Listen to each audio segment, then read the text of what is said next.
Welcome to my YouTube channel. I am Ranbir sir. आज मैं आप लोगों को नरेशन पढ़ाऊंगा। नरेशन आप पूरे वीडियो में बने रहिएगा, पूरे शुरू से लेकर के लास्ट तक। और जैसे बहुत सारे बच्चों का ये था कि सर नरेशन पर भी वीडियो बना दीजिए, क्योंकि बार बार जैसे कोई बच्चा आता है तो आपसे कहता है कि हमको नरेशन बता दीजिए, ये बता दीजिए, वो बता दीजिए। तो हमको भी कई बार लगभग इस सेशन पे मुझे लगभग 5 बार नरेशन पढ़ाना पड़ा है। तो मैं सोच रहा हूँ कि नरेशन का वीडियो बना दूँ, जिससे कि बच्चे आधा तो वीडियो देख करके कंफर्म हो जाएंगे, उसके बाद जो जिसका डाउट होगा वो आके ऑफलाइन क्लास में मिल लेंगे। तो चलिए हम नरेशन बताते हैं, नरेशन स्टार्ट करते हैं। नरेशन बताना मेरा कुछ अलग ही तरीका है। मैं बहुत ज़्यादा उसे डिस्क्रिप्शन में बता के नहीं बताता हूँ। मैं बहुत ज़्यादा ओपन खुल करके जो 2 महीना 3 महीना नरेशन लोग पढ़ाते हैं वैसा नहीं पढ़ाता हूँ। मैं बताऊंगा बहुत ही शार्ट ट्रिक के माध्यम से। हाँ, जिन लड़कों को समझ में नहीं आएगा वो कमेंट करके हमसे पूछ सकते हैं, सर इसको ऐसे बता दीजिए, ऐसे हम बताएंगे ज़रूर। तो आप लोग फोकस बनाए रखिए और पूरे वीडियो में अंत तक बने रहिएगा। और जब जो भी डाउट होगा आपको कमेंट सेक्शन में दीजिएगा, और ना समझ में आए तो ज़रूर पूछिएगा। जिनको नहीं समझ में आएगा वो ऑफलाइन भी पूछ सकते हैं। मैं अपना नंबर डिस्क्रिप्शन पे डाल दूंगा, फ़ोन भी कर सकते हैं, ठीक है। तो चलिए हम नरेशन की बात करते हैं। आज पूरे नरेशन को इसी क्लास में हम ख़त्म भी कर देंगे। पूरा नरेशन का फाउंडेशन जो होता है टोटल A to Z, ठीक है। तो चलिए हम बात करते हैं नरेशन। नरेशन किसे कहते हैं, नरेशन का क्या मतलब होता है। नरेशन का मतलब बस कुछ और नहीं है, हिंदी में उसको कथन कहते हैं। अब जैसे क्या होता है कि यह नरेशन 2 प्रकार के होते हैं। एक होता है डायरेक्ट नरेशन, एक होता है इनडायरेक्ट नरेशन।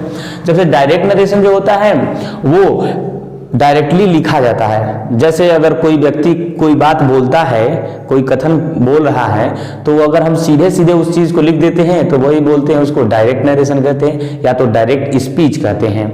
और जब हम उसी डायरेक्ट स्पीच को बनाते हैं तो उसे हम इनडायरेक्ट स्पीच कहते हैं, जब हम अपने माध्यम से बनाते हैं। और अपने माध्यम से बनाने के लिए कई रूल, कई रेगुलेशंस हैं, उन्हीं सभी के ऊपर हम बात करेंगे। चलिए तो हम शुरू करते हैं। तो अभी जितने बच्चे देख रहे हैं वो बच्चे देखने के साथ साथ वो लिखना भी शुरू कर दें। लिखेंगे तभी ज़्यादा समझ में आएगा, क्योंकि हम वीडियो देख लेते हैं तो भूल जाते हैं। जैसे जो ही वीडियो खत्म होती है, बंद होता है, वैसे ही हमको भूल जाता है। तो क्यों ना हम लिखना भी शुरू कर दें। तो मेरा सजेशन है कि वीडियो देखते समय लिखिएगा भी, लिखेंगे तो ज़्यादा समझ में आएगा। समझ रहे हैं। तो चलिए हम बात करते हैं नरेशन की। तो जो नरेशन है, नरेशन को हिंदी में क्या कहते हैं, कथन कहते हैं। यह 2 प्रकार का होता है। नरेशन कितने प्रकार का होता है, 2 प्रकार का होता है। सभी लोग जानते हैं, और कुछ बच्चे जो नहीं जानते वो जान ले कि 2 प्रकार का होता है। एक होता है, इसको बोलते हैं डायरेक्ट नरेशन। क्या बोलते हैं, डायरेक्ट नरेशन, या डायरेक्ट स्पीच कहते हैं। इसको क्या कहते हैं, डायरेक्ट स्पीच कहते हैं।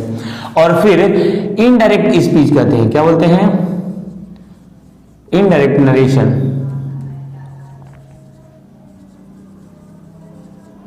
इनडायरेक्ट नरेशन और इनडायरेक्ट स्पीच।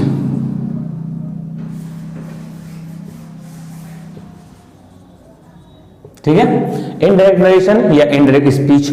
अब हम इसको पहचानेंगे कैसे और कैसे बनाएंगे। तो बनाने का तरीका हम बता रहे हैं, टेंशन मत लीजिए, बहुत ही आसान तरीके से बताएंगे। इसकी पूरे फाउंडेशन को बताऊंगा, इसकी फंडामेंटल रूल क्या है, फिर उसके बाद सेंटेंस के अकॉर्डिंग कैसे बनता है, टेंस इसमें किस तरीके से परिवर्तन होते हैं, फिर किस तरीके से इसके पर्सन बदलते हैं, उन सभी चीजों को हम इसी वीडियो में बताएंगे। तो वीडियो में बने रहिएगा।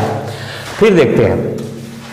अब कह रहे हैं कि नरेशन के कितने पार्ट होते हैं। नरेशन 2 पार्ट में होते, सॉरी, जो डायरेक्ट नरेशन होता है वो 2 पार्ट में होता है। वो कौन कौन होते हैं मैं बता दे रहा हूं। ये इसके भी 2 पार्ट होते हैं, ये 2 पार्ट Part होते हैं इसके, ठीक है, पार्ट होते हैं। तो पहला होता है, इसको बोलते हैं, इसको कहते हैं कि रिपोर्टिंग वर्ब। रिपोर्टिंग वर्ब, और इसको रिपोर्टिंग स्पीच भी बोलते हैं।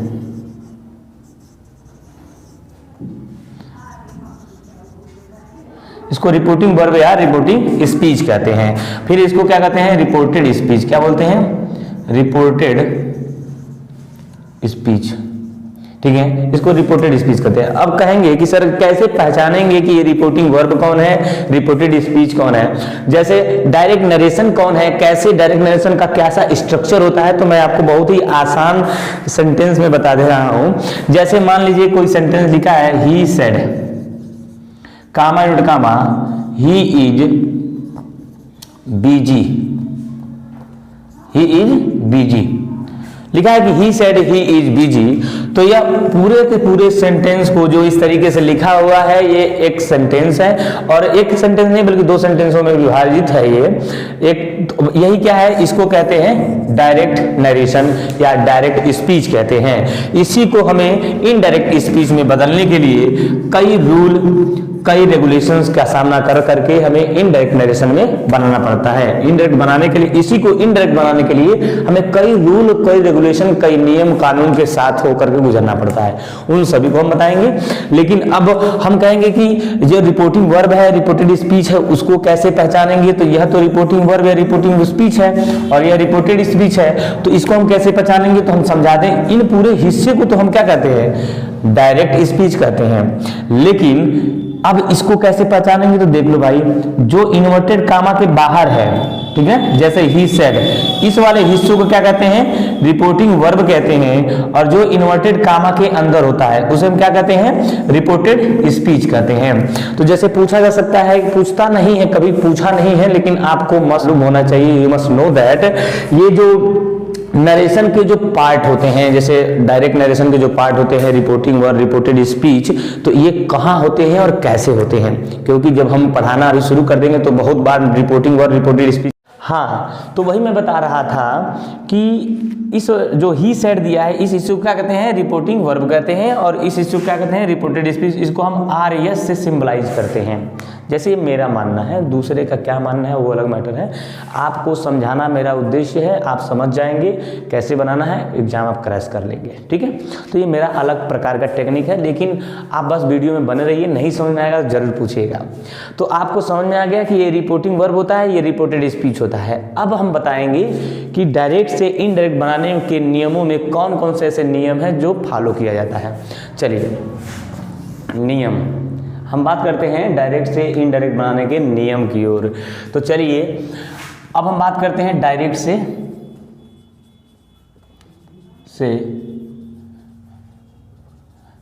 इनडायरेक्ट बनाने के नियम। कौन कौन से ऐसे नियम होते हैं जो हम डायरेक्ट से इनडायरेक्ट बना लेते हैं बहुत ही आसानी के साथ। तो जो इसके आधारभूत नियम होते हैं, जैसे आधारभूत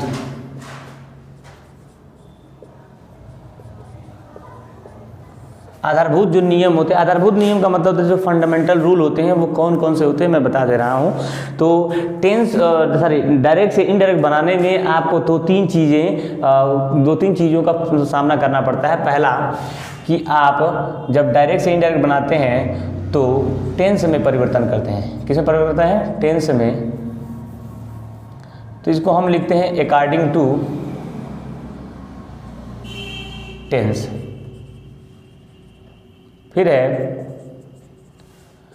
अकॉर्डिंग टू पर्सन। फिर है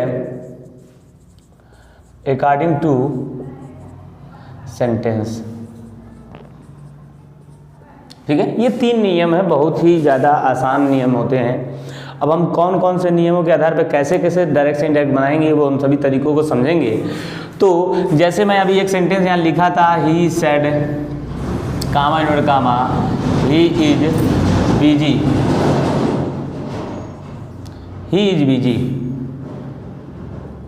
अगर ऐसे मैं सेंटेंस जो लिखा हूँ इसको अगर हमें डायरेक्ट, ये तो डायरेक्ट स्पीच है, अब इसको हमको इनडायरेक्ट में अगर बनाना हो तो हम कैसे बनाएंगे। इनडायरेक्ट में बनाना होगा तो हम क्या करेंगे, ही सेड को सेड रखेंगे और कामा इनवर्ट कामा पे हम क्या लगाते हैं, दैट लगाते हैं। नॉर्मली इज को वाज कर दिया जाता है, बीजी को बीजी कर दिया जाता है और कामा इन्वर्टेड कामा हटा दिया जाता है। तो ये क्या हो जाता है, इनडायरेक्ट बन जाता है। तो हमें दिखने में तो यही हो रहा है, लेकिन परिवर्तन क्या क्या हुआ है देखिए। यहाँ यहाँ पर दैट लग गया है, कामा इन्वर्टेड कामा की जगह पे दैट लग गया है, इज का वाज हो गया है, और भी बहुत सारी चीज़ें हैं जो इसमें परिवर्तन होगा।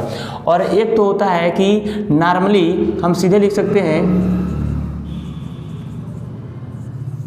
नॉर्मली हम क्या लगाते हैं, कंजंक्शन दैट का प्रयोग करते हैं।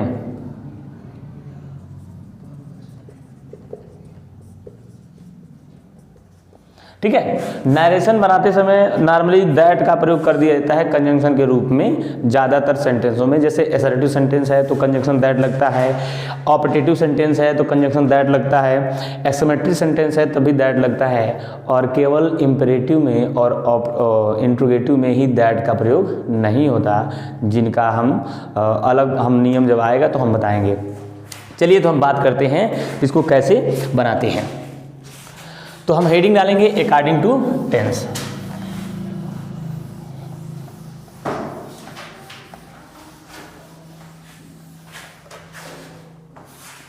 जैसे कि हम पहले बताए हैं कि अकॉर्डिंग टू टेंस के अनुसार हम क्या क्या कर सकते हैं, तो आपको हम बता दें कि एक स्टार के रूप में आप लोग लिख लीजिएगा। कहता है कि जब रिपोर्टिंग वर्ब पास्ट टेंस में हो तो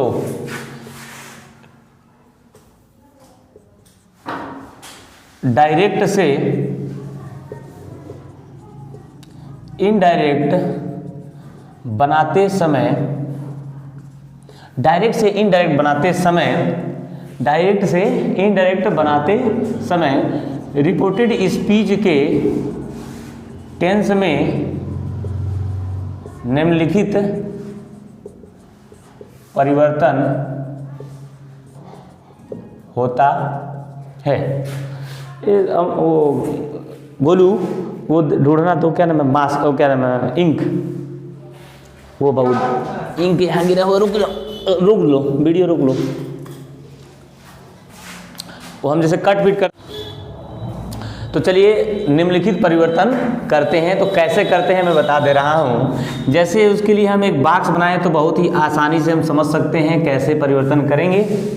तो चलिए हम छोटा सा बॉक्स बनाते हैं। ये बॉक्स आप लोग ही बना लीजिएगा, तभी ज़्यादातर समझ में आएगा सभी बच्चों को, नहीं तो समझ में नहीं आएगा। ये है रिपोर्टिंग वर्ब, ये क्या हो जाएगा, रिपोर्टिंग वर्ब, और इसको हम क्या कर सकते हैं, रिपोर्टेड स्पीच कर सकते हैं। रिपोर्टिंग वर्ब क्यों लिखना है, क्योंकि मैं बता दूं कि जब करा कि रिपोर्टिंग वर्ब पास्ट टेंस में हो तो डायरेक्ट से इनडायरेक्ट बनाते समय रिपोर्टेड स्पीच के टेंस में निम्नलिखित परिवर्तन होता है। तो वो कैसा परिवर्तन मैं बता दे रहा हूं। तो देखिए करा कि जब रिपोर्टिंग वर्ब पास्ट टेंस के किसी भी फॉर्म में हो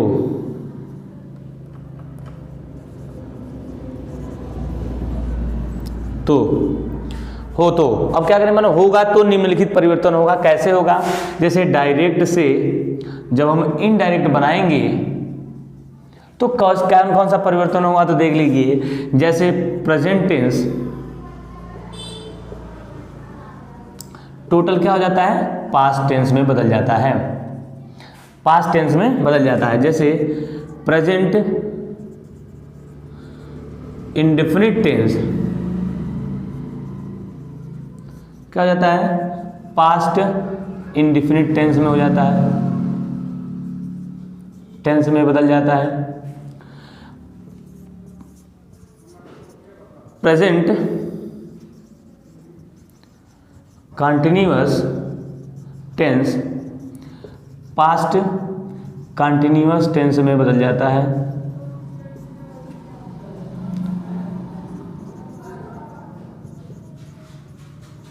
present perfect tense past perfect tense में बदल जाता है। Present perfect continuous tense past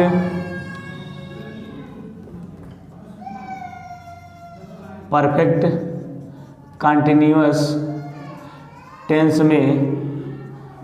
में बदल जाता है।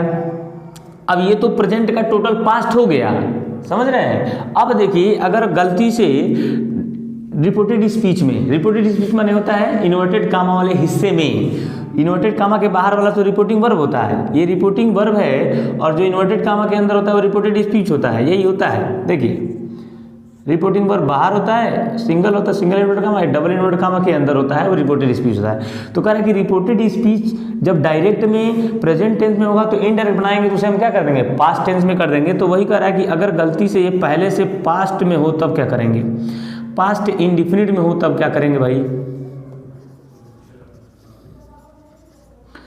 टेंस में हो तो क्या होगा, तो हो जाएगा पास्ट परफेक्ट टेंस में हो जाएगा, पास्ट परफेक्ट टेंस में बदल जाएगा। और अगर पहले से पास्ट कंटिन्यूअस में हो तब क्या होगा, टेंस में हो तब क्या होगा, पास्ट परफेक्ट कंटिन्यूअस टेंस में बदल जाएगा। अब कहेंगे सर पास्ट परफेक्ट टेंस होगा तब क्या होगा, तो पास्ट परफेक्ट टेंस का कोई बदलाव नहीं होता है, ठीक है। अगर पास्ट परफेक्ट टेंस पहले से दिया है तो पास्ट परफेक्ट टेंस में कोई बदलाव नहीं होगा, वही सेम टू सेम हम लिख देते हैं, ठीक ना।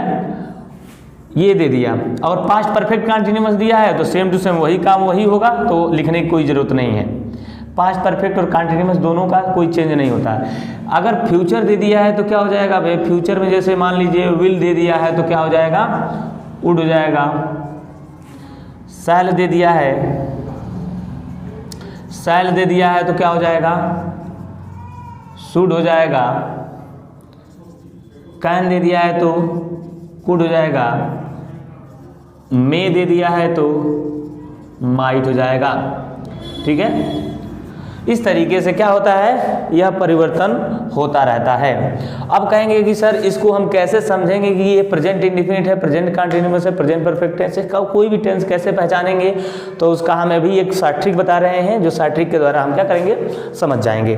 तो चलिए पहले ये आप लोग नोट कर लीजिए या स्क्रीनशॉट ले लीजिए, जैसा मन करे वैसा कर लीजिए, लेकिन आप लोग बने रहिए वीडियो में और ये देखिए कि कैसे नरेशन को बनाने के कौन कौन से रूल होते हैं।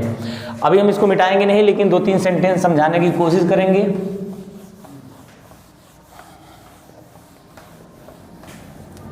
जितना हम समझाएंगे वो एसरेटिव सेंटेंस में समझाएंगे। एसरेटिव सेंटेंस में कंजंक्शन दैट लगता है, क्या लगता है, दैट लगता है।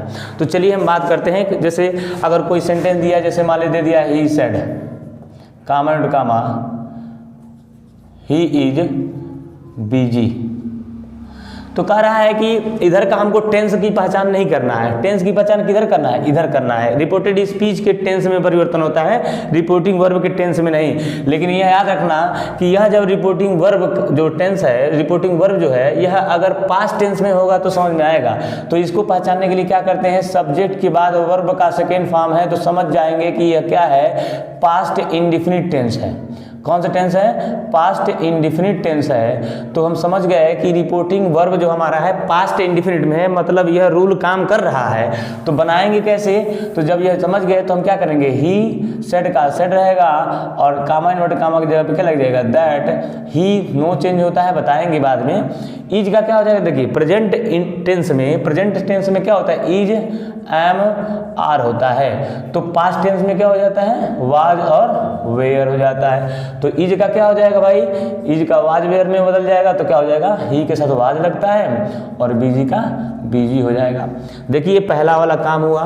फिर मान लीजिए दूसरा वाला कैसे होगा, जैसे ये पहला हो गया, ठीक है, समझ में आ रहा है कैसे हुआ। प्रेजेंट इंडिफिनिट पास्ट इंडिफिनिट में हो गए, सॉरी प्रेजेंट टेंस जो है पास्ट टेंस में हो गया। जैसे प्रेजेंट इंडिफिनिट का हम बात कर रहे हैं, जैसे मान लिखा हो he said, comma and comma, he plays cricket, he plays cricket. अब कहेंगे कि सर ही प्लेज क्रिकेट है तो ये कौन सा टेंस है, तो जान जाओ भाई, प्रेजेंट इंडिफिनिट में सब्जेक्ट के बाद वर्ब में यस लगा रहे तो समझ जाना प्रेजेंट इंडिफिनिट टेंस है। तो हम जब इसको नरेशन बनाएंगे इनडायरेक्ट तो हम क्या करते हैं, ही सेड दैट, और उसके बाद क्या करेंगे, ही प्लेज का क्या हो जाएगा भाई, वर्ब का सेकेंड फॉर्म, क्योंकि अभी बताए ही हैं प्रेजेंट पास्ट इंडिफिनिट में जब जाएगा तो पास्ट इंडिफिनिट के बाद सब्जेक्ट के बाद वर्ब का सेकेंड फॉर्म हो जाता है, तो हो जाएगा, बन गया है हमारा। ठीक है, जैसे एक और सेंटेंस, ये दूसरा तीसरा है, जैसे मान लो लिखा है कि he said comma he is going to home. अब कहेंगे सर इसको हम कैसे बनाएं, तो इसको बनाने के लिए आप समझिए प्रेजेंट कंटीन्यूअस टेंस है, क्योंकि इज एम आर के बाद अगर वर्ब में आईएनजी लगा है तो ये कौन सा टेंस है, प्रेजेंट कंटीन्यूअस है, तो किस में चला जाएगा, पास्ट कंटीन्यूअस में। तो ये भी हम क्या करेंगे, he said that he was, is का क्या हो जाएगा, वाज गोइंग टू होम। ठीक है, तो इस तरीके से ये सभी परिवर्तन होते रहेंगे, पूरा A to Z तक होगा। तो चलिए हम इसको, चलिए तो हम टेंस के कुछ शार्ट ट्रिक रखे हुए हैं, शार्ट ट्रिक के माध्यम से हम समझाएंगे तो टेंस में कैसे परिवर्तन होंगे वो हम बता दे रहे हैं। नरेशन में 2-3 चीज़ें होती हैं, जैसे अब बहुत बच्चे ये सोचते होंगे कि सर ये क्या बता रहे हैं, समझ नहीं पा रहे हैं, जैसे आपको भी ये दिमाग में चल रहा होगा कि ये क्या है। तो नरेशन का ये रूल है, नरेशन में ऐसे ही बनाया जाता है। चलिए तो हम बात करते हैं इसके शार्ट ट्रिक की ओर। जैसे अब प्रेजेंट इंडिफिनिट पास्ट इंडिफिनिट बदलता है, ये चीज़ें हम पढ़ के दिमाग उब जाएगा, लेकिन अभी हम जब ट्रिक की बात करेंगे तो ट्रिक बहुत ही आसान है। जैसे ट्रिक की हम बात करते हैं, ट्रिक से कैसे बनाएंगे, तो इसका भी एक छोटा सा बक्सा बनाना पड़ेगा। कहेंगे कि सर कितना बक्सा बनवा रहे हैं, लेकिन बक्से के माध्यम से अगर हम सीख जाते हैं तो बहुत बड़ी बात है। चलिए तो ये भी बक्सा वही है, यह है रिपोर्टेड स्पीच का और यह है रिपोर्टिंग वर्ब का, यह है डायरेक्ट का और यह है इनडायरेक्ट का। जैसे डायरेक्ट से जब इनडायरेक्ट बनाएंगे तो जो टेंस में परिवर्तन होगा ये पूरा क्या हो जाएगा, टेंस का रूल रेगुलेशन है। ठीक ना, कह रहा है कि जब रिपोर्टिंग वर्ब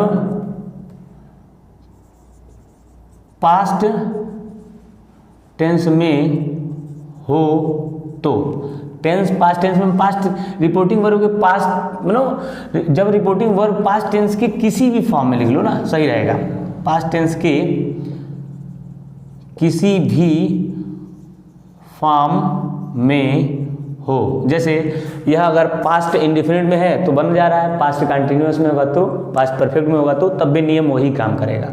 ठीक है ना, चलिए जैसे मान लीजिए इज एम आर रहेगा तो हम क्या करेंगे, वाज वेयर में चेंज कर देंगे। जैसे मान लीजिए रिपोर्टेड स्पीच में पहले से इज एम आर दिया है तो टेंस में परिवर्तन करने के लिए हम बहुत ताम झाम न ढूंढें, बल्कि क्या करें, इज एम आर को वाज वेयर में चेंज कर देंगे। दूसरा, अगर सब्जेक्ट के बाद वर्ब का फर्स्ट फॉर्म या उसमें यस या ईएस दिया है तो हम परिवर्तन क्या करेंगे, सब्जेक्ट के बाद वर्ब का सेकेंड फॉर्म कर देंगे। क्या करेंगे, सेकेंड का सब्जेक्ट का वर्ब का सेकेंड फॉर्म कर देंगे। अभी इसको हम बताएंगे इधर। जैसे चलिए हम एग्जाम्पल देते जाते हैं तो समझाते जाएंगे। जैसे मान लीजिए दिया हो he said comma and comma he is going to Goa, पहला वाला देखिए। तो हम क्या किए हैं, ही सेड दैट, ही को क्या कर दिए, इस्तेमाल कर दिए, इज का क्या हो जाएगा, वाज हो जाएगा, गोइंग का गोइंग टू गोवा। हम क्या किए, इज का वाज कर दिए कि नहीं कर दिए, देखिए इज एम आर का वाज वेयर हो गया। दूसरा कह रहा है, दूसरा जैसे मान लीजिए ही सेड दिया हो comma inverted comma he plays football दिया हो, ठीक है, ही प्लेज फुटबॉल। तो हम कैसे बनाएंगे इसको, तो क्या हो जाएगा, ही सेड दैट क्या हो जाएगा भाई, ही प्लेज का क्या हो जाएगा, देखो कह रहा है कि वर्ब का फर्स्ट फॉर्म और वर्ब दिया, सब्जेक्ट दिया हो और वर्ब का फर्स्ट फॉर्म में यस या यस लगा हो तो हम क्या कर देंगे, वर्ब का सेकेंड फॉर्म कर देंगे। तो ही को लिख ही दिए, प्ले का क्या हो जाएगा, सेकेंड फॉर्म, प्लेज हो गया फुटबॉल। बन रहा है कि नहीं बन रहा है, देखिए कितना आसानी से बन रहा है। तीसरा रूल कह रहा है कि अगर सब्जेक्ट के बाद अगर डू या डज के साथ नॉट दिया हो तो हम क्या करते हैं, डिड नॉट कर देते हैं। क्या करते हैं, डिड नॉट कर देते हैं। जैसे मान लीजिए लिखा हो I said comma he does not play the game, तो हम क्या करेंगे, तो हो जाएगा I said that he does का क्या हो जाएगा, डिड नॉट, प्ले का क्या हो जाएगा, प्ले।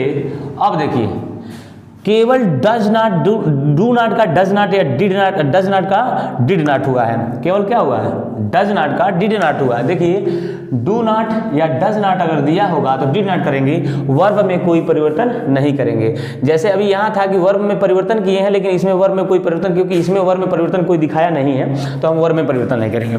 यह है प्रेजेंट इंडिफिनिट, तो हो गया है पास्ट इंडिफिनिट, तो क्या हो जाएगा, द गेम। जो मैं बता रहा हूँ आप ऐसे सीखेंगे तो बहुत आसानी से सीख जाएंगे। जैसे चौथा जो कर रहा है कि अगर ऐसे दिया हो कि मान लीजिए हाँ हैज दिया हो या हैव दिया हो तो हम क्या करेंगे, हाइड कर देंगे। जैसे मान लो दिया है कि Mohan said comma he has not played the game, तो हम क्या करेंगे, मोहन सेड दैट क्या हो जाएगा, ही हैड नॉट, देखो हैज का क्या हो गया, हैड हो गया, नॉट प्लेड द गेम। ये एक टेंस में कैसे परिवर्तन होता है, मैं केवल टेंस के परिवर्तन को बता रहा हूं, उसके बाद पर्सन के परिवर्तन को बताऊंगा तो आप समझेंगे। तो चलिए टेंस के परिवर्तन को जान गए। पहले जैसे मान लीजिए लिखा है, अब तीसरा नियम, चौथा नियम क्या कर रहा है इसमें, अगर मान लो गलती से क्या दे दिया हो, गलती से वाज और वेयर ही दे दिया हो, क्या दे दिया हो, वाज और वेयर दे दिया है, तो क्या करेंगे भाई, जैसे इज एम आर का तो वाज वेयर होता था, तो पहले से अगर वाज वेयर दिया है तो हम इज एम आर तो नहीं करेंगे, तो हम करेंगे क्या, इसका परिवर्तन होता है हैड बीन में बदल जाता है। क्या हो जाता है, हैड बीन हो जाता है। क्या होता है, हैड बीन। जैसे मान ली लिखा है I said comma he was playing the game. जैसे he was playing the game तो हम क्या करेंगे, I said that he was क्या हो जाएगा, हैड बीन, क्या हो जाएगा, he had been playing the game. समझ रहे हैं, तो इस तरीके से इसका भी परिवर्तन हो जाएगा। उसके बाद मान लीजिए अगर पहले ही से ये वाला दे दिया हो, सब्जेक्ट दे दिया हो, वर्ब का सेकेंड फॉर्म दे दिया हो, तो क्या करते हैं भाई, तो सब्जेक्ट तो लिखेंगे ही लिखेंगे, लेकिन ये हो जाएगा हैड प्लस वर्ब का थर्ड फॉर्म। क्या हो जाएगा, हैड प्लस वर्ब का थर्ड फॉर्म। जैसे एक एग्जांपल के रूप में ही सेड कामा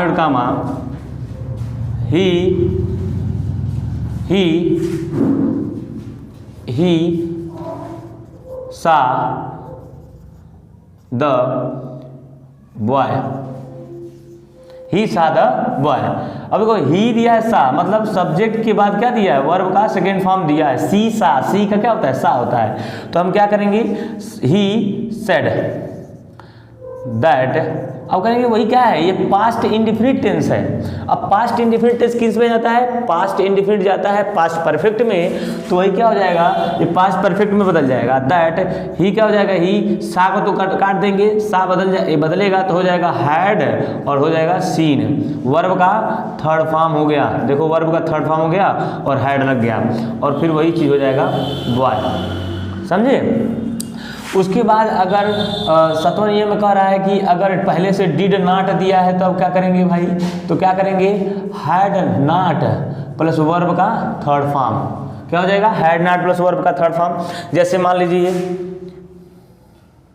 ये चौथा है, पांचवा है, छठवां है, सातवां हम बस देखते हैं। इस मान लीजिए ही सेड कामा दिया है कि Mohan did not eat food, ऐसे दिया है। तो हम क्या करेंगे भाई, ही सेड, सेड का सेड हो जाएगा, नो चेंज, ये तो फाउंडेशन बता रहे हैं इसलिए, और कामा और कामा जाएगा क्या हो जाएगा, दैट हो जाएगा। मोहन क्या हो जाएगा भाई, मोहन का मोहन रहेगा। डिड नॉट के क्या हो जाता है, हैड नॉट हो जाता है, दिमाग में बैठा लिए, हैड नॉट ईटेन हो जाएगा। यहीं पे देखो जब डिड नॉट का हैड नॉट होता है, देखो डिड नॉट का जब हैड नॉट होता है तो डिड नॉट का तो हैड नॉट हो गया, लेकिन वर्ब का क्या हो जाएगा, थर्ड फॉर्म, तो ये वर्ब का थर्ड फॉर्म हो जाएगा, फूड का फूड रहेगा। इस तरीके से इसको हम बनाते हैं। अब जैसे मान लीजिए पहले से ही अगर हैड दिया तो क्या हो जाएगा, हैड, नो चेंज। जैसे अब मान लीजिए कोई सेंटेंस है, जैसे मान लीजिए, बहुत ही आसान है समझना, बस यही है कि थोड़ा सा दिमाग लगाना पड़ता है, थोड़ा सा समझना पड़ता है कि आखिर किस तरीके से बनाया जा रहा है। अभी मैं केवल एक फाउंडेशन बता रहा हूँ, एक नियम बता रहा हूँ, तो समझिए थोड़ा सा।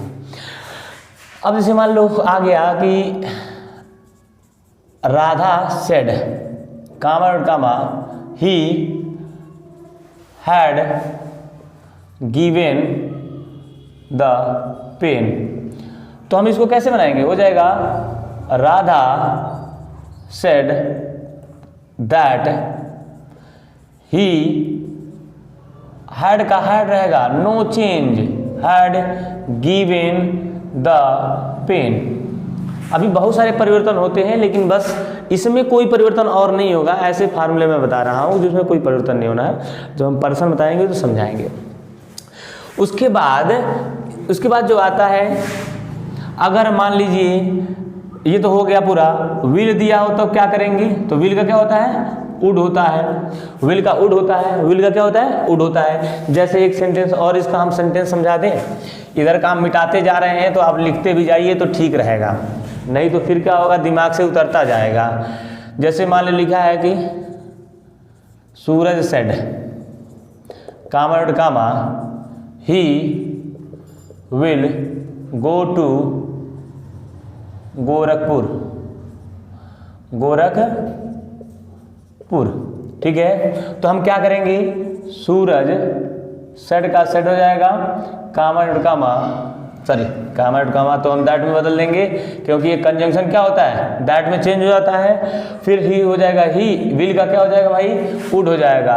तो हम क्या करेंगे, विल का वुड गो टू गोरखपुर, ठीक ना। उसके बाद जो आता है हमारा, विल का वुड हो गया, फिर क्या हो जाएगा, शैल अगर दिया है तो शुड हो जाएगा, फिर कैन दिया है तो कुड हो जाएगा, मे दिया है तो माइट हो जाएगा। जैसे विल का उड किए हैं वैसे ही कैन का कुड हो जाएगा। मैं यहाँ पे 5 सेंटेंस यहाँ पे अभी दे दे रहा हूँ, जो आप लोग बना करके कमेंट सेक्शन में हमें बताइएगा कि अब ये वाला जैसे विल का उड किए हैं वैसे शैल का शुड कर ले रहे हैं कि नहीं, कैन का कुड कर ले रहे हैं कि नहीं, मे का माइट कर ले रहे हैं कि नहीं। इस तरीके से यह टेंस में परिवर्तन होता है और नरेशन की पहली सीढ़ी क्रॉस करते हैं फाउंडेशन का, ठीक है। फिर देखो, जैसे मैं सेंटेंस लिख दे रहा हूँ, इसको बना के बाबू तुम लोग दिखाना।